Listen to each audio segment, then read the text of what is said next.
சிவகங்கை மாவட்டம் திருப்புவனத்தில் உழவு பணிகளுக்கு தேவையான கதிர் அரிவாள், கத்தி, மண்வெட்டி, களைவெட்டி உள்ளிட்டவற்றை புலம்பெயர் தொழிலாளர்கள் தயாரித்து விற்பனை செய்து வருவது விவசாயிகள் மத்தியில் வரவேற்பை பெற்றுள்ளது.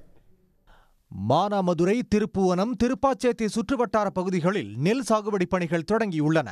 விவசாய பணிகள் தொடங்கியதை அடுத்து உழவு கருவிகள் தயாரித்து விற்பனை செய்வதற்காக வடமாநில தொழிலாளர்கள் குடும்பமாக திருப்புவனத்தில் முகாமிட்டுள்ளனர். தென் மாவட்டங்களில் விவசாய கருவிகள் தயாரிப்பில் முன்னணியில் இருப்பது திருப்புவனம், திருப்பாச்சேத்தி பகுதிகள்தான்.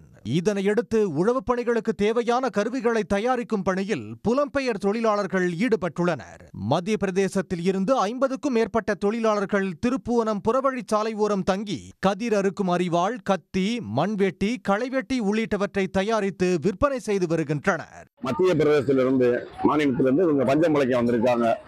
நம்ம விவசாயத்துக்கு தேவையான பொருள் சுத்தியல், கடப்பாறை, மண்வெட்டி, அருவாள், கோடாரி, பிக்காசு, வாங்கருவா அனைத்து பொருளும் இவங்க ஒரு 10 குடும்பம், ஒரு 100 பேருக்கு மேல சீசனுக்கே வந்து போறாங்க.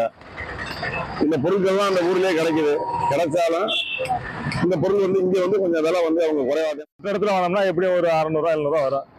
இங்க ஒரு 250 300 கிலோ சொல்றாங்க. பார்த்தா நல்லா தான் இருந்துச்சு.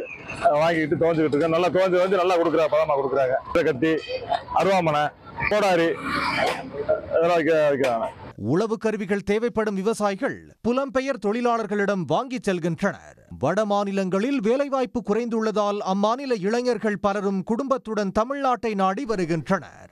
சன் செய்திகளுக்காக மானாமதுரை செய்தியாளர் கணேசன். உடனுக்குடன் செய்திகளை தெரிந்து கொள்ள சன் நியூஸ் பெல் ஐகானை கிளிக் பண்ணுங்க.